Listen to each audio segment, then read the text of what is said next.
A hard landing and the smell of burning rubber, two indications to passengers on Southwest Flight 4013 that something was wrong after their plane landed at the wrong airport, coming within 300 feet of a steep embankment at the end of the runway. We had a really rough landing. We were all moving pretty close to the seats as we were landing because the runway, I guess, is too short for the plane. The plane carrying more than 100 passengers was scheduled to land at Missouri's Branson Airport Sunday night, but instead showed up at Taney County Airport, about 7 miles from the intended destination.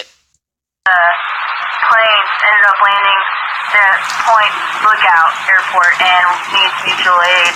The runway at Taney County Airport is about half the length of the runway at Branson. We got a call saying the plane has landed at a airport nearby. And we're thinking, surely not a jet plane could land there. Officials say if the pilot didn't brake when he did, the plane could have overshot the runway and tumbled onto a highway.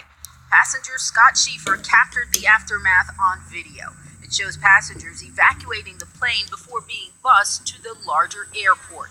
In November, a Boeing 747 cargo plane also landed at the wrong airport, this time in Kansas, on a runway half a mile shorter than it usually uses. Despite fears the Dreamlifter would be stuck at the Kansas airport indefinitely, it eventually took off without incident.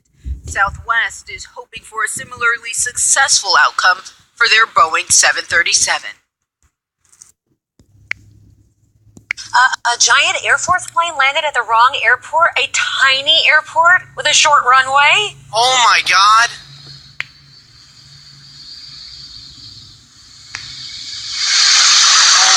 Oh no.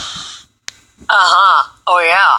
A pilot captured this video on his cell phone. He says this is scary because the runway at the small airport is much shorter than a C-17 usually needs. Wow.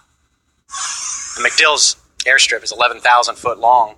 This one's only 3,400, so it's almost triple the length over there. The thrust reversers went on full blast. It was sound deafening, and there was rubber coming from the tires, and he stopped just about 10 feet short of the end of the runway.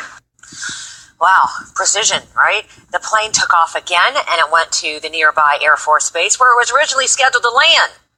Precision except on where you were supposed to land.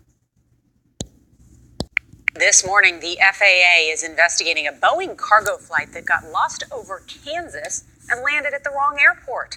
The 747 Dreamlifter was traveling from New York to McConnell Air Force Base, but the pilots touched down at a tiny Wichita airport last night. Now, that's actually about 9 miles away. It's not clear this morning if the 747 has enough runway space now to take off. Okay, sure, you hate taxiing forever to get to the runway to take off before flights, bumpy turbulence that makes you clutch your rosary, and screaming babies on planes that prevent you from getting a decent 7 minutes of sleep. But it could be worse, right? Right. You could end up landing at the wrong airport. According to CBS News, that's exactly what happened in South Dakota on Friday. It's reported that a Delta Airlines flight from Minneapolis headed to Rapid City, South Dakota, landed at Ellsworth Air Force Base 10 miles north of the intended Rapid City Regional Airport. But in the pilot's defense, both runways look nearly identical.